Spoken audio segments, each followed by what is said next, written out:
인천시 남동구에서 꽃 도소 매업을 하는 정미경 씨. 대로변 500평이 넘는 큰 꽃집을 20년째 운영해왔습니다. 코로나19 때와는 또 다르게, 아니 그때보다 오히려 더 힘들다고 말합니다. 너무너무 어려워요. 어려워도 세상에 태어나서 이렇게 어려운 지금은 없는 것 같아요. 한때 18명이나 되던 종업원들을 다 내보내고 이젠 부부만 남았습니다. 365일 내내 쉬는 날 없이 일해도 상황은 악화일로입니다. 10년 전에 땅을 샀을 때는 이거를 충분히 제가 꽃일로 해서 이자도 내고 원금도 조금씩 갚았어요. 근데 10년이 지난 지금은 3배로 대출은 더 많아지고 이자는 진짜 더블로 됐더라고요.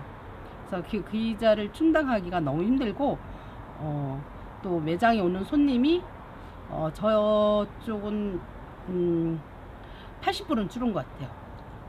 생화의 기적을 믿으며 꽃과 함께 보낸 세월이 20년.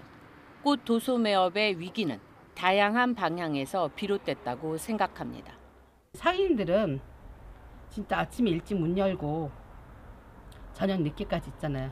최소한 자기 상호를 내고 사업자 등록증 내신 분들은 적어도 18시간 이상을 다 일하는 것 같아요.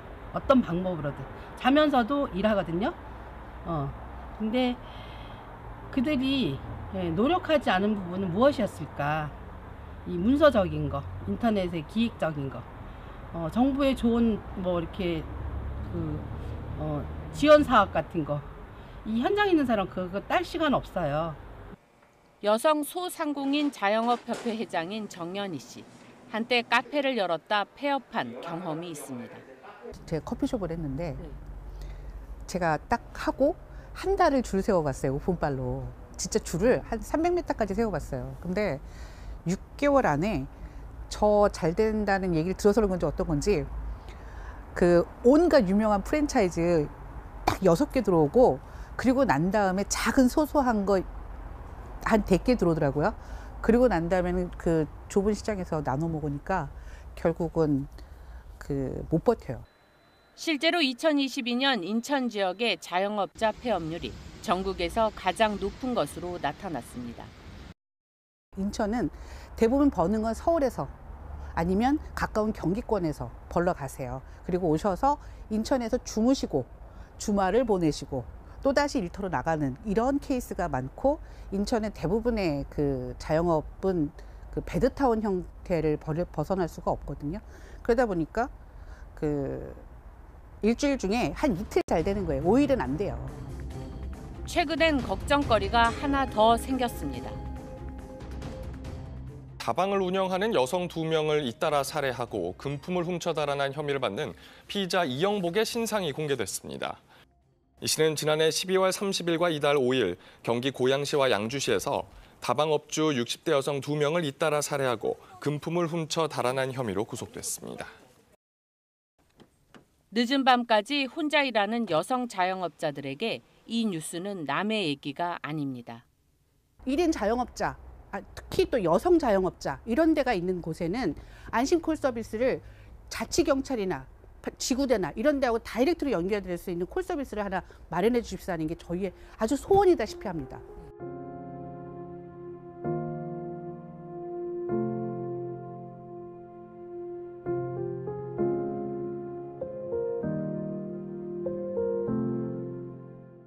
예전에는 온라인 플랫폼에 내는 수수료는 없었어요. 하지만 지금은 온라인 플랫폼을 무시하고는 사업을 할 수 없어요.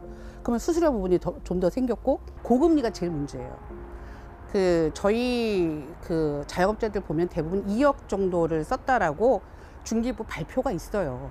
그럼 2억 정도의 이자가 예전에 빌릴 때는 한 4%에서 빌렸어요. 근데 지금 대부분이 8%, 10%, 12% 이러거든요. 이처럼 어려운 상황 속에서도 변화의 바람이 불고 있습니다. 대출 문턱을 넘기 힘든 소상공인들을 지원하기 위한 새로운 방안이 준비되고 있습니다. 이른바 소소뱅크, 소기업, 소상공인을 위한 인터넷 전문은행 설립이 추진되고 있습니다. 소상공인들이 모은 돈과 국내의 투자 자금을 합쳐 1조 원의 자본금을 마련하고 2월 금융위원회에 예비 인가를 신청할 예정입니다. 담보대출을 해야 되기 때문에 안 되는 겁니다. 평상시에도 내가 물건을 더 해야 되는데 돈이 없어요. 그런데 이야기를 하면 거의 서류만 해도 100만 원만 빌려도 서류가 한 12장 이상 돼요. 하다가 지치는 거예요. 그래서 그거를 우리는 최소한으로 서류도 간소화하면서 그걸 이제 신용으로 대출을 해주려고 그러는 거죠. 시청자 여러분 안녕하십니까? 1700만 경기도민, 인천 시민들과 함께 수도권의 다양한 이슈들을 심도 있게 짚어보는 인사이드 경인입니다. 고물가, 고금리, 고환율 시대. 우리나라 가계부채 총액이 2,000조에 육박하고 있습니다.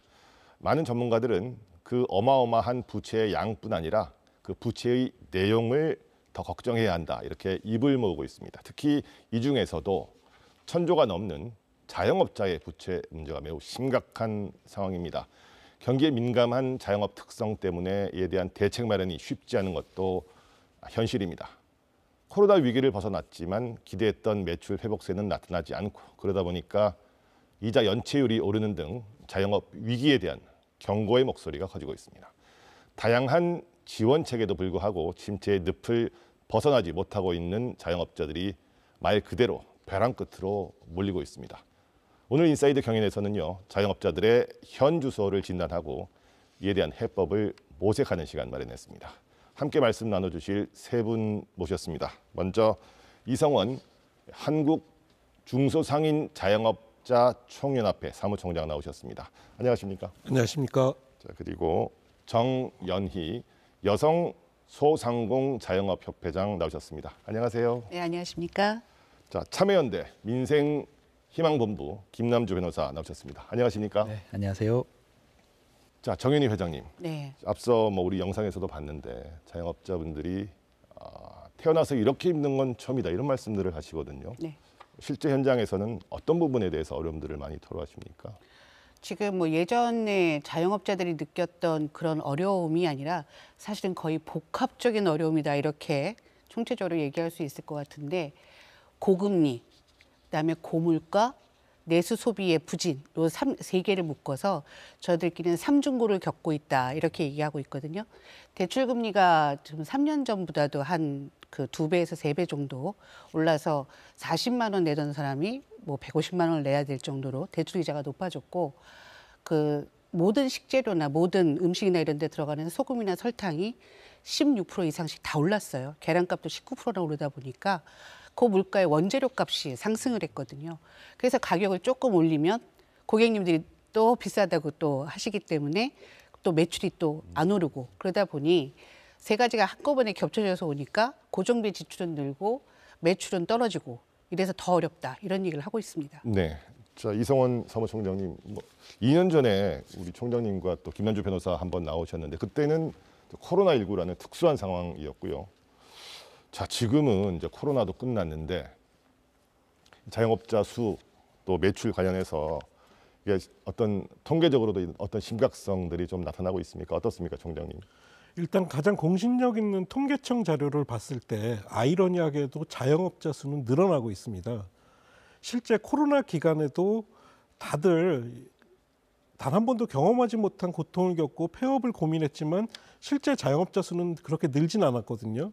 그 원인은 아무래도 제조업 기반의 대도심에서 일자리를 잃은 노동자들이 창업이라는 또 다른 출구를 찾았기 때문으로 해석이 되고 있고요. 해서 2019년에 560만 개였던 자영업자가 2023년에는 580만 개로 오히려 늘어났습니다. 네. 이 늘어난 자영업자를 또 분석을 좀 해볼 때 1인 자영업자, 즉 고용원이 없는 자영업자가 총 440만 개로 늘어났고요. 32만 개가 늘어났고요. 고용원이 있는 자영업자는 140만 개 정도로 12만 개가 줄었습니다. 결국 이 부분은 영세한 자영업자들, 고용원이 없는 1인 자영업자 중심으로 자영업자가 늘고 있다는 것으로 분석이 가능하고요. 또 매출 하락과 관련해서는 저희가 경기도 실태조사 자료를 좀 가져왔는데요. 네. 경기도에 있는 자영업자들 780명을 대상으로 경기도 골목상점가 연합회에서 실태조사를 실시를 했습니다. 작년에. 여기서 매출이 코로나 기간보다 20% 이상 늘었다 라고 답변하신 분들이 무려 36%에 달했고요. 10%에서 20% 하락은 17%, 10% 하락은 14% 정도가 나와서 총 코로나 때보다 매출이 떨어졌다는 답변이 거의 70%에 이를 정도로 매출 하락이 심각한 상태고요. 코로나 때보다 비슷하다라는 답변은 한 13% 정도밖에 안 나왔습니다. 그리고 그 업종들 중에서도 가장 대표적으로 어려움을 겪고 있는 업종이 바로 외식업인데요. 우리 흔히 생활비 줄일 때 가장 먼저 줄이는 게 외식업이잖아요.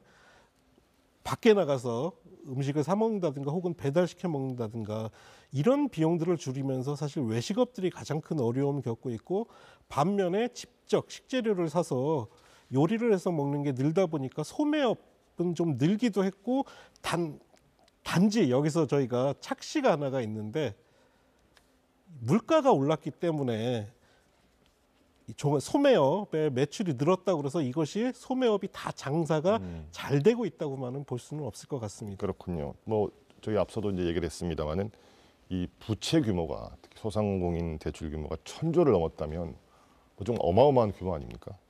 여기다가 또 금리도 코로나 때는 뭐 아주 쌌습니다만 지금은 또 굉장히 많이 올랐거든요. 이자 부담도 굉장할 것 같습니다. 어떻습니까? 예, 저의 경우도 그렇고 사실 코로나나 그 이전에 사업상 필요한 대출을 받으셨던 분들 이야기를 들어보면 그때에 비해서 지금은 거의 이자 규모가 3배 가까이 불어난 경우도 많고요. 더 큰 문제는 자영업 대출을 상황을 봤을 때 대부분 1년간은 이자만 납부를 하고 4년, 5년간 분할 상환을 하는데, 지금은 이 높은 금리의 이자도 문제지만 사실은 원금 상환이 시작됐다는 게 굉장히 큰 문제입니다. 그러다 보니까 원금 상환 기간이 도래하다 보니까 자연스럽게 연체 이자도 늘어날 수밖에 없는 상황이고요. 잠시 후에 우리 김남주 변호사님 말씀해 주시겠지만 다중 연체자가 늘고 있기도 하고, 더 큰 문제는 이 대출 문제가 아까 말씀드린 것처럼 자영업자들의 오히려 폐업을 가로막고 있기도 합니다. 사실 이렇게 힘든 경우에는 오히려 빨리 폐업을 해야 일종의 출구 전략을 찾아야 되는데, 자영업자들은 대부분 본인들의 매장에서 나오는 매출이 신용이 됩니다. 근데 폐업을 하게 되면 그 신용이 사라지게 되다 보니까 분할 상환하던 것을 일시 상환을 해야 돼서 실질적으로는 폐업을 하고 싶어도 이 대출금 때문에 폐업을 못하는 상황에 처해 있거든요.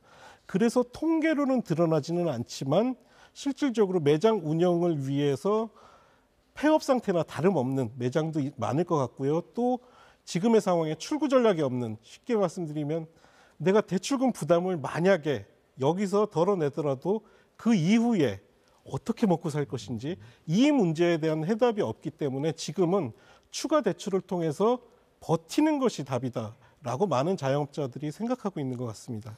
자, 김남주 변호사님, 네. 방금 총장님도 말씀하셨습니다. 다중채무, 이게 어떤 의미이고 이게 또 늘어난다, 이건 우리가 어떻게 해석해야 되겠습니까?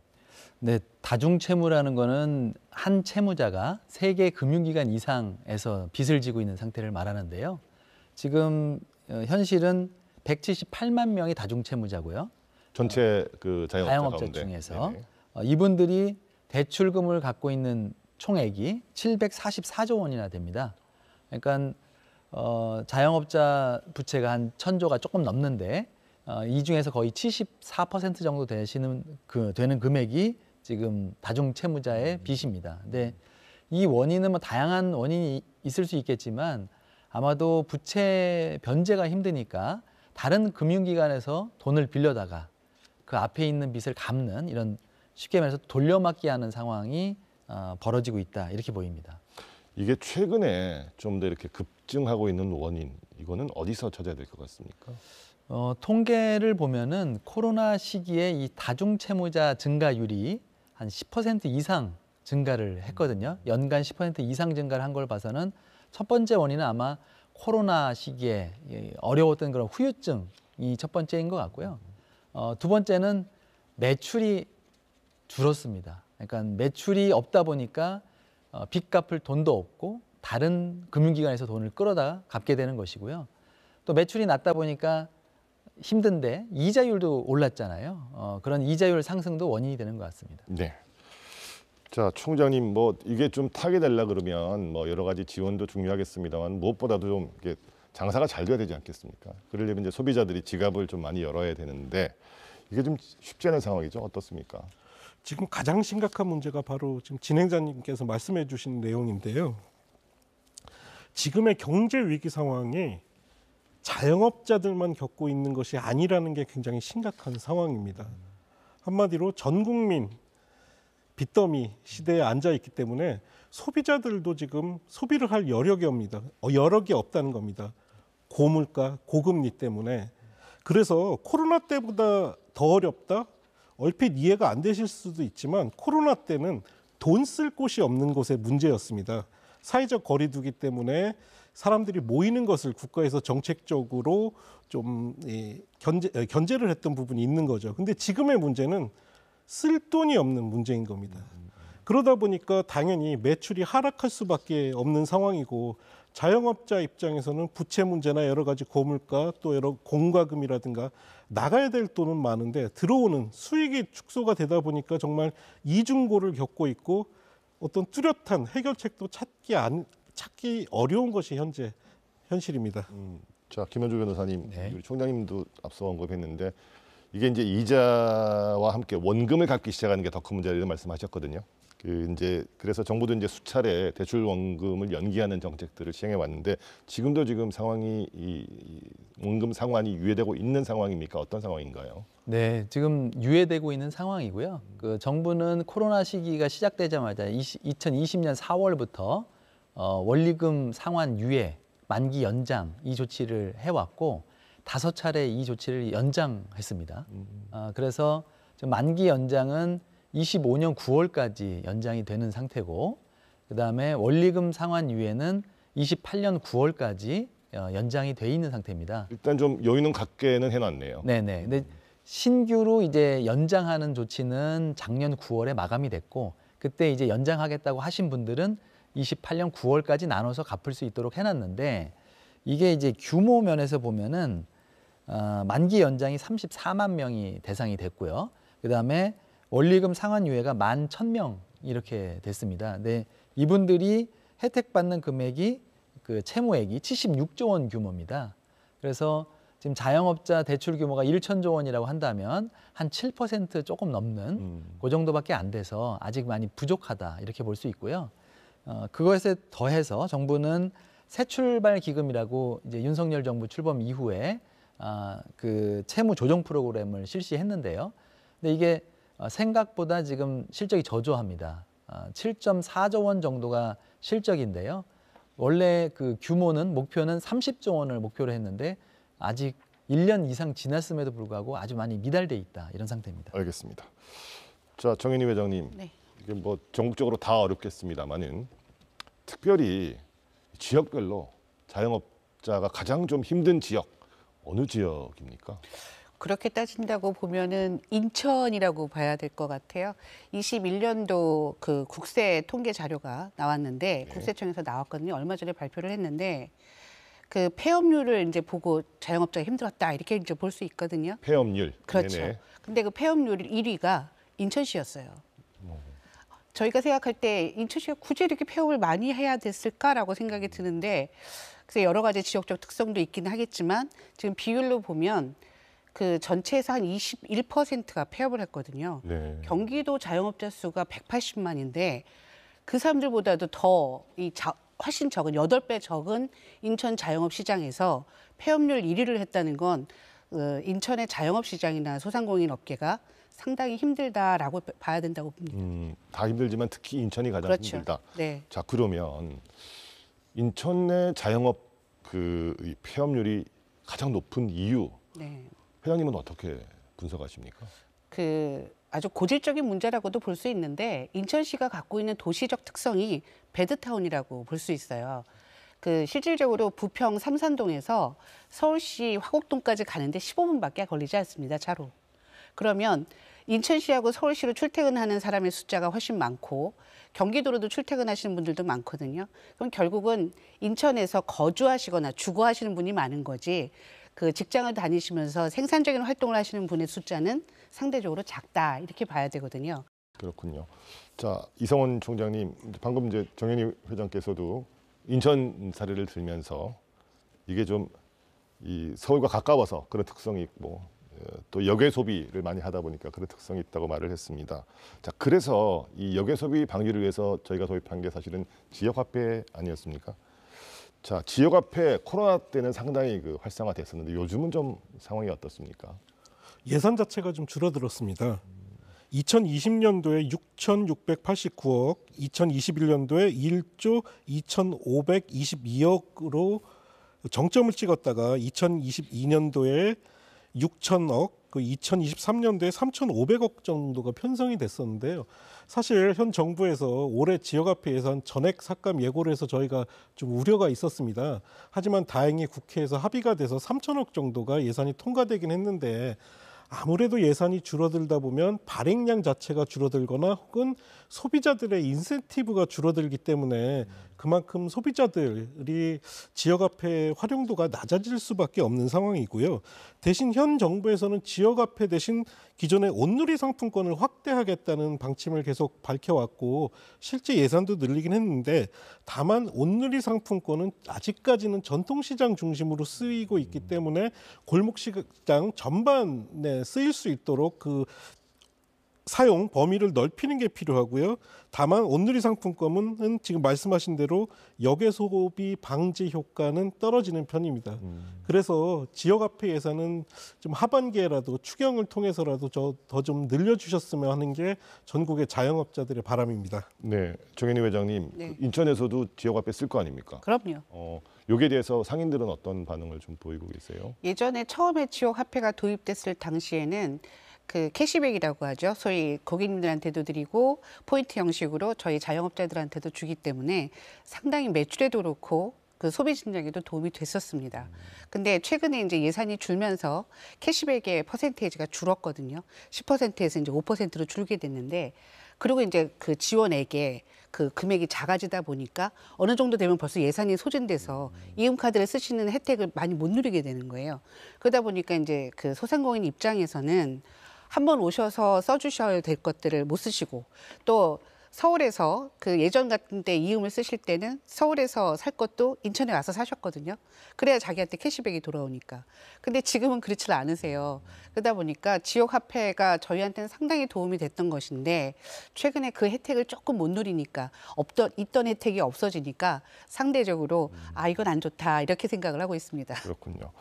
자, 정현희 회장님께서는요, 2021년에 국내 최초로 여성 소상공 자영업 협회를 만드셨습니다. 네. 특별히 이 여성 협회 네. 만든 어떤 계기가 있었습니까? 발음하시기 좀 어려우셨죠? 네.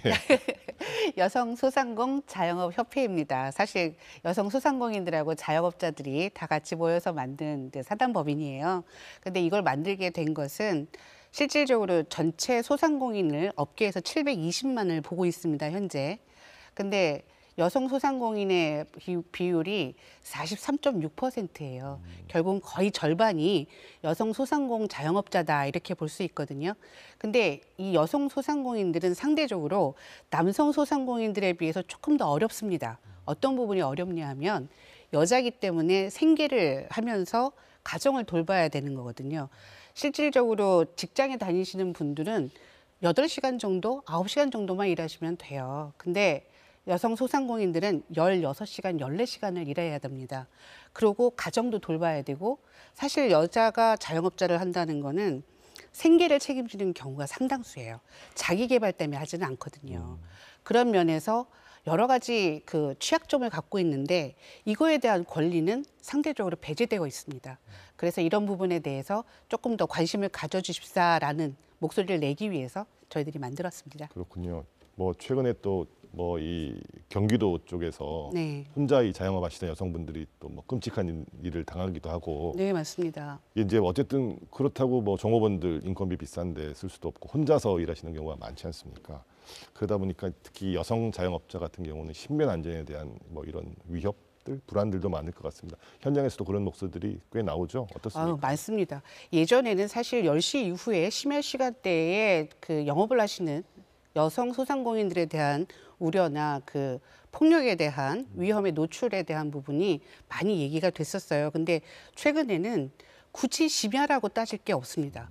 낮에도 그렇고 아침에도 그렇고 문을 열어놓는 순간부터 저희가 너무 그 무차별적인 폭력이라든가 남성분들의 어떤 성추행이나 폭력이라든가 이런 부분에 대해서 항상 언제든 노출되어 있다는 게 그 대단히 그 어렵고, 그래서 저희가 그 예전부터 높은 분들한테 많이 찾아다녔습니다. 협회를 만들자마자 그 소위 얘기하는 안심콜 서비스라고 하는데요. 안심콜 서비스. 네. 네네. 이게 뭐냐면 다른 거보다도 이 손님 중에 어떤 분이 나 성폭행하러 왔어요 이러고 오시지 않거든요. 거기다가 나 오늘 흉기 있습니다 이런 말은 하지 않습니다. 그리고 저희는 당연히 손님이 들어오시면 어서 오세요라고 하면서 즉 반갑게 인사하는 게 이게 시작이거든요. 영업의 시작인데 그 다음에 벌어질 엄청난 폭력이나 사실 목숨을 내놓고 하는 일에는 너무 무방비 상태라서 저희 업장에 소위 얘기하는 지구대라든가 자치경찰하고 연결할 수 있는 작은 버튼 하나만 연결시켜 달라 이렇게 계속해서 저희가 말씀을 드려왔어요. 저희가 느끼는 두려움이나 그다음에 폭력에 대한 어떤 대비책이나 안전하게 집에 갈 수 있는 이런 최소한의 장치를 위해서 법적인 그 법제화라든가 아니면 지자체에서 조례라도 만들어서라도 저희들의 그 안심콜 서비스 하나만은 꼭 해주시기를 진짜 이 자리를 빌어서 여러분들한테 꼭 한번 부탁드리고 싶습니다. 네. 자, 김남주 변호사님, 방금 회장님께서 꼭 부탁드린다 이렇게 말씀을 하셨거든요. 이 지자체나 정부 차원에서 어떤 대책들이 좀 필요하다고 보세요?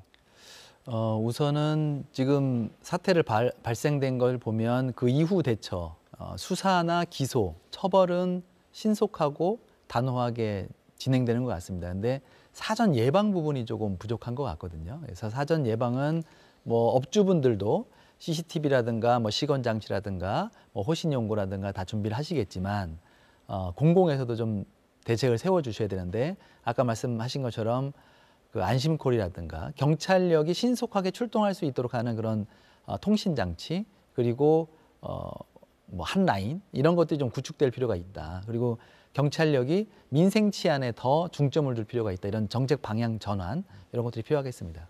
네, 알겠습니다. 자, 이제 조금 다른 얘기를 해보겠습니다. 이성원 총장님, 앞서도 이제 김남주 변호사께서 그 새 출발 기금 이게 이제 채무 조정 프로그램이죠. 이거 이제 언급을 하셨습니다. 이게 모든 자영업자에 다 해당되는 겁니까? 이 새 출발 기금은 어떤 거고 뭐 내용이 어떤지 좀 간단하게 설명을 해주시죠. 예, 새 출발 기금은 한마디로 얘기하면 배드뱅크 방식입니다.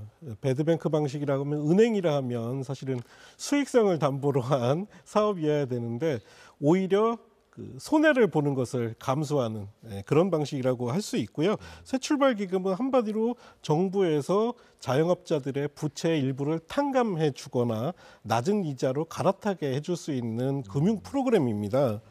그래서 이 정부에서 야심차게 새 출발 기금을 출발을 했고 사실 이 정부만 한 것은 아니고 거의 모든 정부에서 이런 그 부채 탕감 프로그램은 기존에 다 시행을 해왔습니다. 하지만 새 출발 기금은 기존에는 그 신청 자격이 재난지원금을 받았거나 손실보상금을 코로나 기간 동안 받았던 업체 또 만기 연장이나 상환 유예를 했던 피해 업체들에게만 자격이 주어졌었는데 얼마 전에 발표해서 2020년 4월부터 2023년 11월까지 사업을 한 모든 자영업자에게까지 그 신청 자격을 확대를 했습니다. 그럼에도 불구하고 아직까지 좀 활용도는 좀 저조한 편인데요.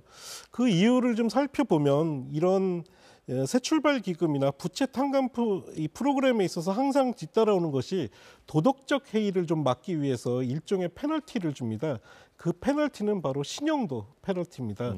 그래서 이렇게 부채 탕감을 받는 대신 추가 대출에 제약이 걸리거나 신용카드 사용이라든가 신용도가 하락하기 때문에 이런 문제가 있다 보니까 아직까지는 활용도가 높지는 않습니다.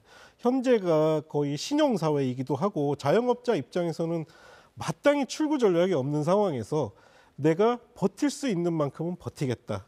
자영업자들도 영끌족이 있습니다. 내 매출 범위 안에서 정말 영혼까지 끌어올려서 내가 빌릴 수 있는 돈을 빌려서라도 연체는 하지 않고 장사를 지속하겠다라고 생각하시는 분들이 굉장히 많은 것 같습니다. 그렇기 때문에 지금 자영업 부채가 계속 늘어나고 있는 상황이고요.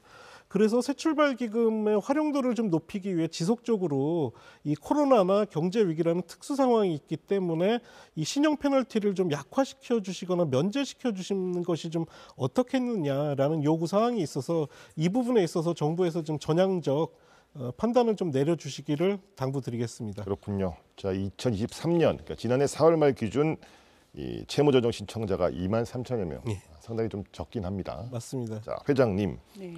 주변 자영업자분들 중에서 이 새출발 기금 이용하셔가지고 정말 새출발하신 분들이 꽤 있는지, 네. 또 실제 자영업자분들은 여기에 대해서는 어떤 생각을 하고 계신지 좀 궁금합니다. 새 출발을 아직 못 하신 것 같아요. 이유는 굳이 뭐 이렇게 그 새 출발을 안 하고 싶어서가 아니고 실질적으로 이제 제가 현장에서 있었던 사례를 하나 말씀드릴게요. 한 20일 정도 카드론하고 대출이자가 연체가 되신 그 업주가 계세요. 이분 생각에는 또 여성 소상공인들 같은 경우에는 어떤 게 있냐면 이렇게 뭐 밀리고 이러면 막 불안해요. 빨리 내야 되고 막 이런데 밀려가니까 이제 불안했던 거예요. 그래서 20일 정도 밀리니까 벌써 하루에 장사를 못할 만큼 계속해서 전화가 온다는 거예요. 갚으라고. 그래서 안 되겠다 싶어가지고 새출발 기금에다가 전화 연락을 한번 해봤대요. 왜냐, 이렇게 여기다 하면 좋다고 주변 사람들이 얘기하니까 한번 전화를 해봤대요. 그랬더니 연체 일수가 며칠 되셨어요? 이렇게 물었다는 거예요. 그래서 20일 됐는데요. 이렇게 얘기하니까 90일 이후에 전화 다시 주세요. 이랬대요. 90일 이후에. 네. 네. 다시 말하면 3개월 정도의 연체 일수가 있어야 됐다는 얘기인데 그러면 결국은 3개월 동안에 이 사람이 연체를 하고 있었으면 버티고 있었을까요? 못 버텼을 거예요. 담보가 있었던 거를 경매로 넘어갔든가 아니면 또 다른 채권 추심이 들어왔든가 여러 가지의 그 압박이 들어왔을 텐데 90일 동안까지 연체하는 걸 기다렸다가 새출발 기금을 신청하라고 하면 그럼 어떤 자영업자가 할 수 있겠습니까? 대부분 90일 정도 연체하면 대부분 경매의 지판은 벌써 넘어갔을 겁니다. 그런 상황에서 90일 있다 오라는 거는 그 당장 죽을 것 같아서 의사 선생님 저 약 좀 주세요 하는데 90일이 지나야 합니다라고 얘기하는 것밖에 안 되는 거거든요. 그래서 자영업자들 중에서는 새출발 기금은 우리가 볼 때는 생색내기용이었다. 자, 그러면 김현주 변호사님, 이거 좀 뭐 보완책이 좀 필요할 것 같은데 변호사님 보시기에는 어떤 보완책들이 좀 필요하다고 보세요? 일단은 이제 왜 부진한지에 대해서 정확한 평가는 지금 원인 분석은 없는 것 같고요.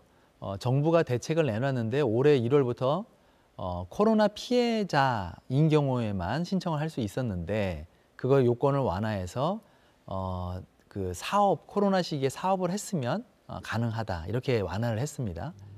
근데 그것만으로 이게 해소가 될까 미흡한 것 같고요.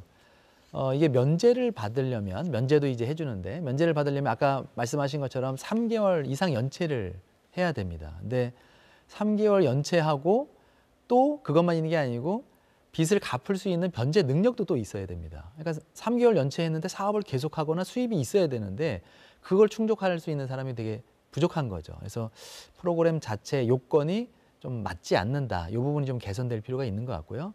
그다음에 이자율을 감면하는 혜택도 있긴 하는데 이 사람들은 3개월 연체될 필요는 없어요. 근데 감면되더라도 그게 아주 미약하고 그다음에 불이익은 또 채무조정 프로그램을 시행했다는 것 때문에 채무자 명부 같은 게 등재돼서 신용불량이 딱지가 붙거든요. 그래서 피해는 큰데 혜택은 적기 때문에 이런 총체적인 문제가 있어서 그러면 요건을 좀 완화하고 그다음에 혜택을 늘리고 그다음에 요건 피해를 좀 줄이는 이런 방향이 필요한데요. 피해 줄이는 방법은 일단 그 신용 그 불량으로 등재하는 부분을 좀 완화할 필요가 있는 것 같습니다. 그렇군요. 네. 피해는 크고 혜택은 적은 거를 혜택은 크고 피해는 좀 적게 네. 이렇게 바꿔야 되겠다 이런 말씀 주셨습니다. 자, 이성원 사무총장님, 자 그래서 정부도 최근에 이제 이 코로나19로 어려움 겪은 자영업자들을 위해서 연체 기록 이거 삭제하는 이른바 신용 대사면 이거 실시하겠다 이렇게 발표를 했습니다. 이건 어떻게 보십니까? 일단 기대와 우려가 지금 섞여 있는 상황이고요.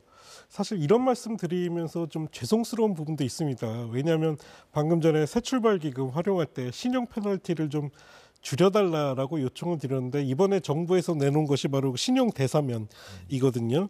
2021년 8월부터 2024년 1월까지 2천만 원 이하의 연체자들 가운데 올해 5월 말까지 전액을 상환하신 분들에게는 쉽게 얘기해서 기존에 안 좋은 신용 기록들을 다 삭제해 준다는 건데요. 일단 기대는 뭐 이런 정책으로 인해 소상공인들의 일부 부담이 완화되는 것은 사실입니다. 근데 이제 첫 번째 문제는 형평성의 문제가 발생이 되죠. 그럼 연체 없이 힘들지만 묵묵히 또 힘들게 계속 상환을 하고 있는 성실 상환자들의 그 소외감은 어떻게 해결할 거지? 이 문제가 하나가 있고요. 또 하나가 혹시 이렇게 신용 대사면을 통해서 신용을 회복한 자영업자들이 추가적으로 대출이 또 발생이 돼서 또다시 언젠가는 자영업 대출 문제가 계속 반복되는 것은 아닌가. 그래서 이게 참 쉽지 않은 문제입니다. 한쪽에서는 좀 신용 페널티를 좀 줄여줬으면 하는 문제도 있고 신용 사면을 해줬을 때 추가 대출이 이루어질 가능성도 있기 때문에 이게 쉽지 않은 상황이라서. 자, 정현희 회장님, 이 현장에서는 요 신용 대사면 요 어떻게 좀 평가를 하고 계세요? 근데 그 아까 말씀 주셨다시피 신용 대사면이라는 게 그 어쨌든 연체 이력을 갖고 있었던 사람을 없애주는 거고 내년 5월까지 일단 빚을 갚아야 된다는 얘기거든요. 2천만 원까지. 근데 2천만 원이라는 돈이 이 보는 글자상으로는 그렇게 어려운 일이 아닌데 사실은 갚아야 되는 사람 입장에서는 꽤 큰 돈입니다. 그 큰 돈을 5월까지면 얼마 안 남았어요. 그때까지 갚아야만 그게 된다는 얘기인데 그런 면에서는 사실 쉽지는 않죠. 현장에서는. 그러니까 반갑기는 하나 실효성에 대해서는 글쎄라는 고개를 갸우뚱하는 부분이 있습니다. 자, 변호사님, 이게 여러 가지 이제 걱정하시는 분도 있고 또 환영하시는 분들도 있고 또 형평성도 따져야 되고 변호사님 보시기에는 요 대사면 조치와 함께 추가적으로 어떤 정책 뭐 이런 것들이 필요하다고 보십니까? 일단은 그 신용 대사면이라고 지금 얘기를 하는데 저는 용어 자체가 좀 부적절하다. 빚을 졌던, 그러니까 연체했던 기록이라는 게 죄 지은 것도 아닌데 사면이라면 죄 지은 사람 이렇게 풀어주는 게 사면이지 않습니까? 그래서 죄 지은 사람한테 쓰는 용어를 쓰는 건 적절하지 않다. 신용 회복 뭐 이런 용어를 쓰면 좋겠다는 거고요. 어찌 됐건 간에 이제 신용 그 정보를 삭제하는 정부의 방침은 저는 적절하다 이렇게 생각이 듭니다. 코로나 시기 어려웠던 그런 사정을 감안한 거고요. 유독 자영업자들에게만 엄격한 이 도덕적 기준을 제시하는 거는 저는 좀 형평성에 맞지 않는다. 그리고 이미 이분들은 올해 5월까지 빚을 갚으신 사람들인데 갚은 사람들의 기록을 삭제하는 것 자체가 도덕적 해이랑은 좀 맞지 않는다 이런 생각이 들고요. 좀 보완해야 될 조치는 이분들 외에도 좀 추가적으로 신용 정보에 대한 제도 개선이 좀 필요하다. 뭐 회생 파산 같은 거를 이용하시는 분들도 다 그 파산 절차가 끝난 다음에 면책이라는 게 이루어지는데 면책을 한 이후에도 5년 동안 이 기록이 보존이 됩니다. 그러면 신용 거래를 할 수가 없게 되거든요. 좀 과도한 면책한 이후에 5년 동안은 과도한 제재다. 이런 사례 일부만 들었지만 여러 가지 그런 미비점들이 있어서 차제 좀 신용 정보 제도에 대해서 개혁이 좀 필요하겠다 이런 의견 드립니다. 네. 자, 그리고요. 무엇보다도 이 대출 문턱을 넘기 힘든 자영업자들을 지원하기 위해서 소기업 또 소상공인들을 위한 인터넷 전문은행 소소뱅크 설립을 추진하고 있다고 합니다. 저희가 추진위원회를 취재했는데 먼저 그 내용부터 들어보시죠. 소소뱅크는 소기업 소상공인들을 위한 전문은행입니다. 예를 들어서 일반 은행하고 좀 틀린 게 전국에 있는 650만 명의 그 소상공인들이 뭉쳐서 만드는 은행이기 때문에 거기에서 한치의 오차도 없이 해나가려고 하고 있고요. 애국 쪽에서 한 5천억 그리고 우리 소상공인들이 순수하게 이제 한 3천억 정도 해서 1조에 한 34% 정도의 그래서 대주주가 되는 걸로 해서 소소뱅크를 만들려고 하거든요. 그래서 지금 전부 전국적으로 해서 다 그 소상공인들이 지금 모으고 있습니다. 현재까지 한 1,500억 정도 되어 있어요. 2년 전부터 모았으니까. 그걸 목표로 하면 충분히 하리라 생각합니다. ICT 기업 중에서 중저신용자 대출만 전문적으로 하는 곳이 있어요. 전부 다 우리들이랑 같이 시연도 다 해봤고 정말 기가 막히게 해놨더라고요. 우리 나름대로 또 이제 그 신용 데이터를 뽑고 있고 해서 그게 잘 맞으면 그걸 이제 신용으로 대출을 해주려고 그러는 거죠. 당장에 뭐 물건을 하기 위해서 한 몇백만 원이 필요한데 그것도 없을 때가 많다. 뭐 그거를 누가 해주느냐. 새마을금고에서 엄청나게 이자율이 높습니다. 그걸 쓰는 거예요. 저축은행 이런 데서 그거를 일반 은행에서 그 이율로 똑같이 우리는 신용대출을 해주겠다는 거죠. 교육은 이제 창업, 특히 창업할 때 정말 잘해줘야 되거든요. 그래서 아까 이제 예를 들어서 창업을 하고 잘 되고 있을 때 세무, 법무, 노동, 노무까지 해서 철저하게 가르쳐야 됩니다. 망하고 나서 다시 세우려면 정말 힘들거든요. 사람이 예를 들어서 뭐 건강할 때 잘 지켜야 된다는 논리하고 똑같거든요. 그것을 빈틈없이 하려고 준비를 하고 있어요. 자, 총장님, 이 현장 소상공인들도 이 소소뱅크 설립되는 것들에 대해서 기대를 좀 하고 있는 편입니까? 어떻습니까? 이제 원래 소상공인 전문은행은 이 자영업자들의 오랜 수건 사업이기는 합니다. 다만 가장 큰 소상공인 전문은행의 핵심은 역시 공공성이라고 할 수 있습니다.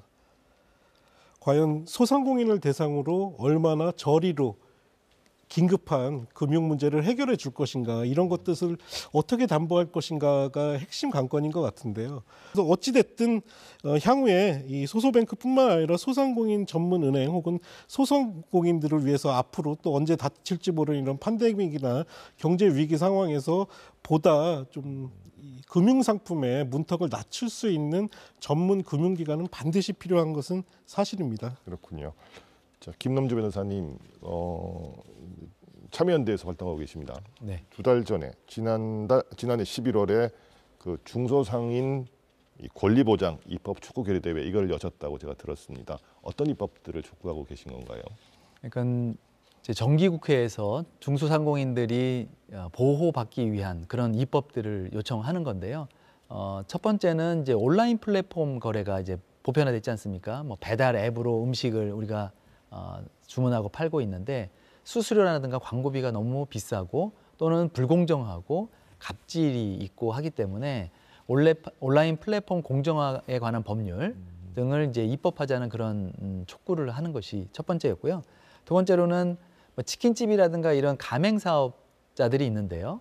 가맹 본부하고 협상력이 차이가 있죠. 가맹 본부는 그래도 규모가 있는 회사들이고 가맹 사업자들은 치킨 이제 만들어서 배달하기 바쁘신 그런 사업자들인데 1대1로 만나면 판판이 깨지기 때문에 이 가맹 사업자들이 단체를 이루어서 집단으로 협상할 수 있는 그런 가맹 사업법의 제도를 도입하자, 뭐 이런 것들. 그다음에 자영업자 부채 문제 아주 심각하니까 자영업자 부채 문제 해결하라는 요구, 그리고 아까 지역 화폐 말씀하셨는데 지역 화폐에 관한 제도를 개선하자, 이런 것들이 주요 주제였습니다.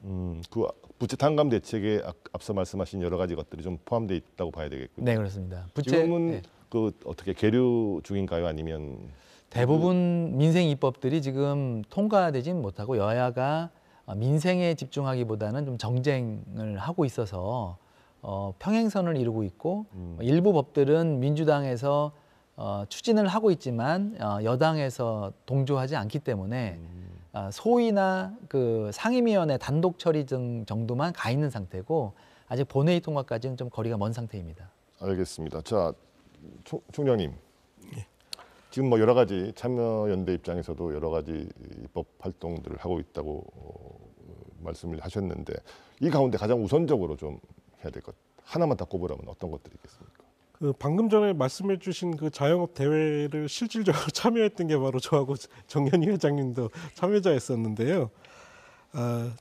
죄송하지만 지금 가장 중요하다 혹은 무엇가 우선돼야 될 것이냐라고 손꼽을 수는 없습니다. 왜냐하면 너무나 여러 가지 복합적인 문제, 그리고 가장 중요한 게 소비 자체가 지금 위축되어 있기 때문에 단 몇 가지 해결책으로는 지금의 상황은 해결은 쉽지 않은 것 같고요. 일단은 국가 경제 차원에서는 누가 뭐래도 금리 안정하고 물가 안정이 되어야지 소비가 좀 활성화될 수 있을 것 같고요. 결국 돈이 돌아야 자영업자 살 수 있는 게 아니겠습니까? 근데 지금은 돈이 막혔기 때문에 자영업자들이 더 어려운 상황인 것 같고요. 그리고 우리 김남주 변호사님 말씀해 주신 것처럼 자영업 부채 문제도 한 가지 방법으로는 안 됩니다. 그리고 경우의 수도 워낙 다양하고 부채의 규모도 크기 때문에 정말 이런 사례 저런 사례를 다 감안해서 할 수 있는 모든 방법을 동원해야 그나마 이 위기를 극복까지는 모르겠지만 견딜 수는 있지 않을까 그런 생각을 해봅니다. 예. 네, 정인희 회장님, 네. 이 협회원들 여러 목소리들이 있을 것 같아요. 그럼요. 주로 특히 지금 상황에서 어떤 것들이 좀 필요한지 협회 차원에서 또 중점적으로 이 정부나 지자체에 요구할 사항들은 어떤 것인지 마지막으로 한 말씀해 주십시오. 가장 근본적인 건 사실은 민생이라는 게 먹고 사는 문제인데 그 민생을 여와 야 모두가 또 정부도 그렇고 모두 많이 고심도 하시고 신경도 써주고 계시거든요. 근데 근본적인 거는 저희들이 실질적으로 느낄 수 있는 좀 더 선제적이면서도 사실은 현장에서 바로 받아들여질 수 있는 정부 정책이 제 타이밍에 나와야 된다는 겁니다. 이 모든 것은 타이밍이 중요한데 지금은 자영업자가 그 숨 넘어가기 바로 직전까지 몰려 있어요.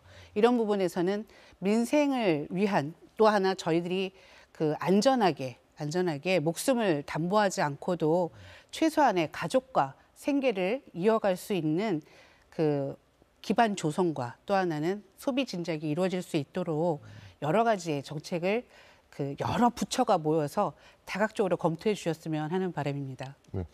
자, 김현주 변호사님, 우리 참여연대는 올해 이 소상공인들 자영업자 지원을 위해서 어떤 활동 좀 중점적으로 하실 생각이십니까?